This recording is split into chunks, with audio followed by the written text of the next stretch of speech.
عندي سؤال فيما يخص عمل المرأة في ولاية واحدة أخرى، تمام في مجال الطب. تمام.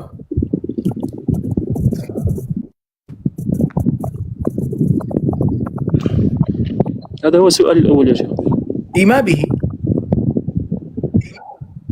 هل هو جائز أم لا؟ يعني فقط هكذا؟ هل هي تكون في مكان مختلط؟ هل هي تذهب إلى عيادة خاصة يا حبيب؟ هل يذهب معها زوجها، أخوها، أبوها؟ ما غير تفصيله يا شيخ. يا شيخ هي تذهب وحدها، تروح وحدها، والمستشفى كما نقولوا احنا المستشفيات يكون فيهم اختلاط ولا بد. لا، غلط. هذا الأمر خطأ. هذا الأمر غلط.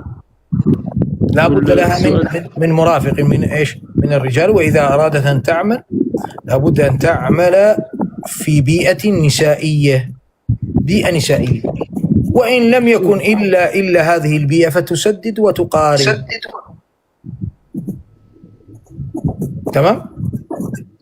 تمام يا شيخ. نعم. أنا يا شيخ أعمل يعني بعمل حلق، كما نقولوا احنا مفروض عليا حلق اللحية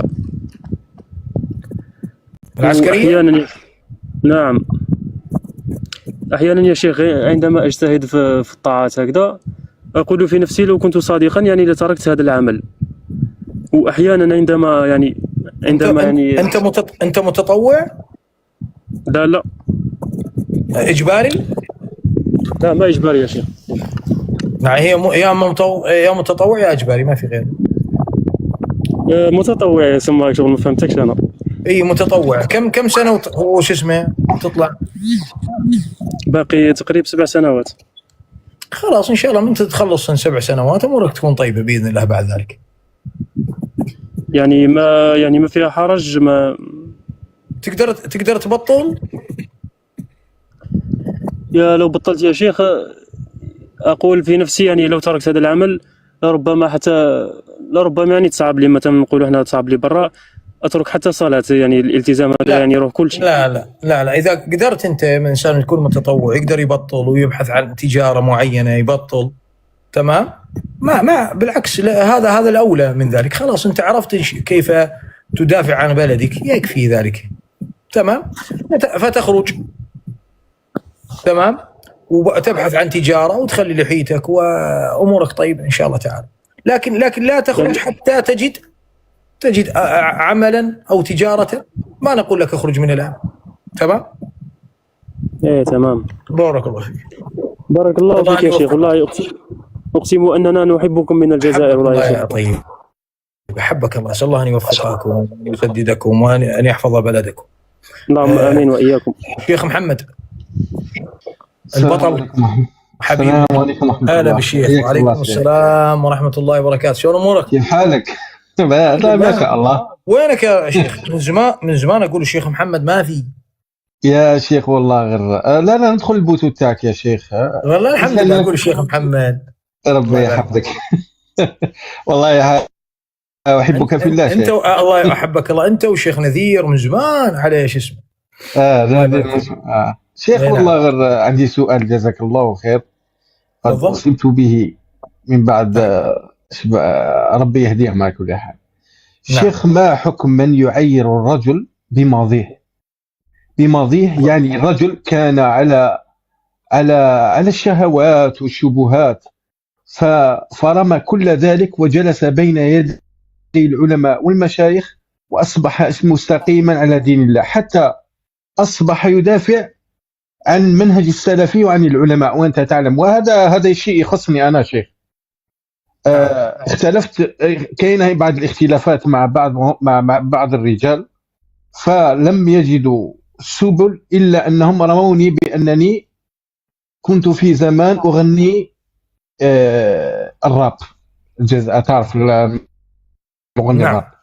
فتبت في 2007 جلست بين طلبة العلم الشيخ فركوس حفظه الله، والذي دلني عن المشايخ والعلماء، فالحمد لله استقمت على دين الله وأكرمني الله عز وجل. أكرمني الله أنني جالست كبار العلماء، الشيخ محمد بن هادي يعرفني شخصيا، الشيخ عبد الرحمن محي الدين رحمه الله تعالى جالسته 3 مرات، الشيخ سليمان الرحيلي، كثير من المشايخ، وهذا الحمد لله إكراما لي.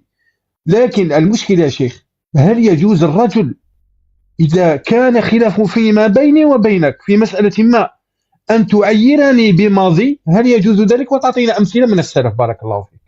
طيب ابشر يا غالي.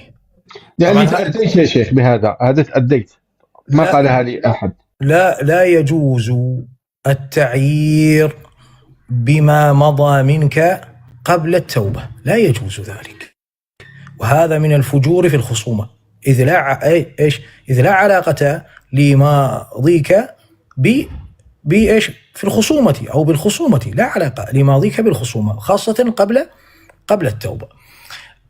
يذكر في كتب السلف، وذكر ذلك ابن الجوزي، وذكر كذلك في كتب الزهد، أن وعليكم السلام ورحمة الله وبركاته، أن رجلا من السلف تكلم مع أحدهم فقال له: كنت يهوديا، أو قال له: يا يهودي.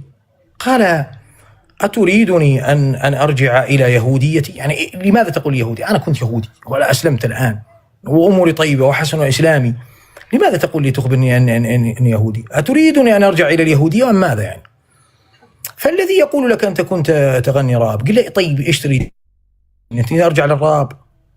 شلون يعني؟ أرجع للراب أو ماذا يعني؟ ما علاقة الراب فيما مثلا فيما نذكره ونتحدث به؟ وضحت يا الغالي؟ فإذا لا يجوز التعيين. لماذا؟ لأنها ليس من أصل الخصومة إذا كنت تخاصمت مع أحدهم. بارك الله فيك. جزاك الله خير شيخ. لا تأذينا من أمثال هؤلاء بهذه الكلمة، لا تأذى بهذا كما قلت يا شيخ. حتى قال لي بهذا العبارة، قال لي: نعم